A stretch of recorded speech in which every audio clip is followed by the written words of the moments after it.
Hey guys, welcome back to my channel, and here is another weekly Plan With Me video. Before we begin, I would like to draw your attention to some of the links in my description where you can learn about Black Lives Matter, Indigenous Lives Matter, the humanitarian crisis in Yemen, and the terror bill in the Philippines. Please check out these links for resources on how to donate, share, and educate yourself and your community. So please check these links out. So here are the supplies I'm using today: a Uni Kurutoga mechanical pencil, and a Sakura foam arch eraser, a Sakura Pigma Micron fine liner, a few zebra mild liners, and of course my Tsuki bullet journal. Yeah, let's just get started. This week we are doing a video game theme, or like video game console theme. As you can see, this spread is inspired by video games, pixel art, like pixel font, and like handheld gaming consoles. I don't know. I really enjoyed doing the pixel font, even though it was like really tedious. I had to divide each square into 4 smaller squares. Like the regular 5mm grid of the page is too wide, so you have to divide it into 2.5mm grids and then draw the pixels in on it.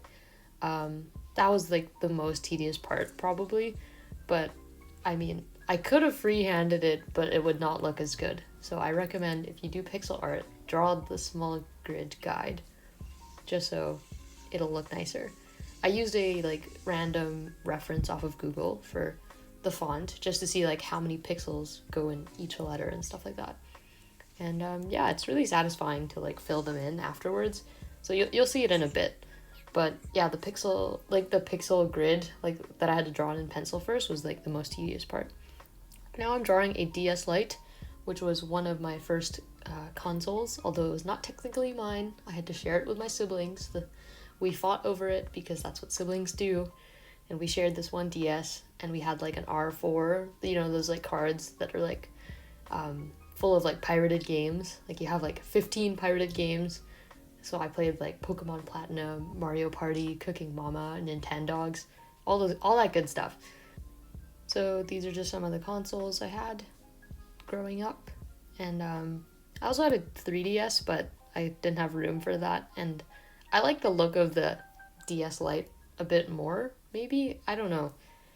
But I just remember like my 3DS was a hand-me-down, and I was so excited to finally get a 3DS, like many years after it was released, just so I could play Pokemon Y. And it was like super fun because I was like, whoa, the 3D effect. Even though the 3D effect kind of made me dizzy, but yeah. This is a Game Boy Advance. My brother and I used to play it. We played Pokemon Fire Red, although he did most of the work and I just watched. And I would just be like, whoa, we have Mewtwo! And yeah. I messed up a little bit on the right edge. As you can see, I made it too wobbly, so I tried to go over it again and it got too dark. But I'll fix that later with a brush pen. Next up is the Switch. Yeah, I realized that the decorations kind of take up a lot of space on the page, and I don't get left with a lot of room for each day. But my week is not that interesting, so it's okay. For most of these, I would think I'm like allocating one day for each device. And so the Switch gets Wednesday, the DS got Tuesday, and then the Game Boy in the bottom, I forgot what it was called, got Saturday. The only one that was kind of annoying was the Advance, because it's too small to fit an actual day in it, but yeah. So this one is not, I played this one like maybe a little bit, but it also belonged to my siblings. I just remember it the most, and it's a nice rectangular shape, so it will fit information in it quite easily. This is kind of a challenge because I had to draw it half on one page, or not half, like a little bit on one page and a little bit on the other. So it kind of bothers me that the lines don't connect, but I think it looks better that they don't connect. Yeah. Next, I'm using my Tombow Fudenosuke brush pen in hardtip to just thicken up all the edges around each of the drawings. I'll also use it to fill in the letters in a sec. I don't know if you hear my background noise, but my neighbors are like shouting. Hopefully it doesn't get picked up by the mic. I don't have a real mic, I'm just using headphones. I should probably get a real mic, I don't know. Yeah, so I usually do this, like outlining the edge of drawings as like a way to let them pop off of the page. Also, it's like a good way to correct mistakes like I did on the advance. It like hides the fact that you mess up on a line, or if it's too wobbly, just make it thicker. Then you can also just straighten out the line. Yeah, now I'm using the same pen to fill in the pixel art, which took so long. So later you'll see that I actually switched pens, but yeah, it's like kind of satisfying to watch, but it took so long to just fill these in. But the great thing about filling stuff in, like with all black, is that you can conceal a lot of mistakes. So some of my lines might be off, not straight, or kind of wobbly, because I don't use a ruler, but when you're outlining, you can easily adjust. So yeah, I know this video is a little bit late. I actually just wrote my final exam for my summer course yesterday. It went aggressively mediocre, so it was alright. I definitely had to guess on a few of the questions, but that's okay. Now I have 2 weeks of chilling time before my next summer course begins, because I decided, because it's like Corona quarantine, so I have nothing to do anyway, might as well take another summer course to fill my time in the summer, since I can't go out as much. So yeah, I get 2 weeks to rest, but I'm probably going to spend that time actually making sticker designs to release for my Etsy shop. I know I've been saying it a lot, and I never get around to it. I have so many like half-finished designs, I just haven't gotten around to completing all of them. Yeah, sorry about that. Now you can see that I'm using the Tombow dual brush pen in black to fill in the letters. It's not as refined, like the tip is much larger, so you can't get in the corners cleanly, but I was really lazy at this point, and I just wanted to fill them in. And yeah, the color matches okay with like the other Tombow. Like sometimes it's annoying when you have like a warm black marker and a cool black marker, and when you try to color something in, it's very clear that there's just slightly different. Yeah.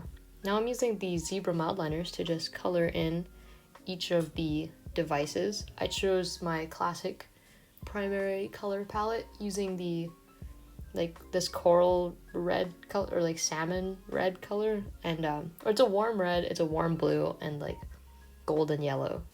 And this is like a color palette that literally never fails. Like it always looks so great together because primary colors do, and I use this like all the time when I can't think of a color palette.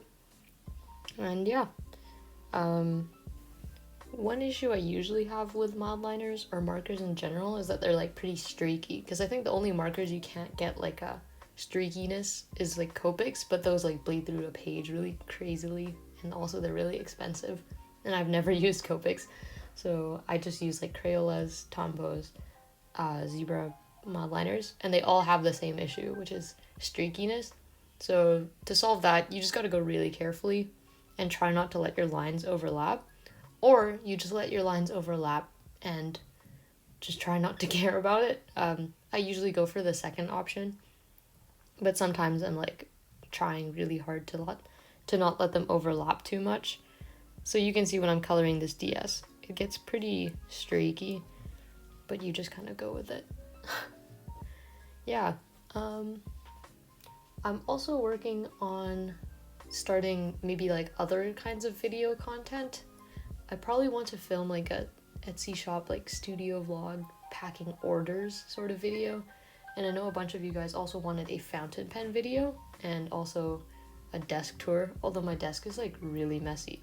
Outside of this rectangle that I film in, it's literally covered in other things. Like I'm literally looking at my desk right now, and it's just covered in a lot of scrap paper from like my classes that I haven't recycled yet, and a lot of like assorted things. Like there's like 5 erasers on my desk, and yeah.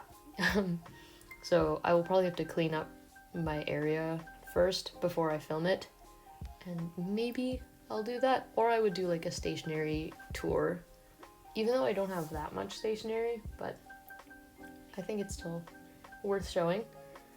Yeah, now I'm using the dark gray mild liner to just fill in the details on each of the consoles, mostly the buttons, because I colored over those, and I think it's like a nice pop of, well, it's not color, it's contrast, I guess. It's also like, this mud liner literally has no use to me other as like a highlighter. It's like too dark to use as a highlighter. Most of the mud liner colors are actually too dark to use as a highlighter, so I just use them as markers. This one you'd have to write with like white gel pen over it. But yeah, it's not bad. But it's a really good alternative to like black marker. I'm still not really sure how I feel about this like being in color. Like, should I have just left it at black and white, or should I have colored it in?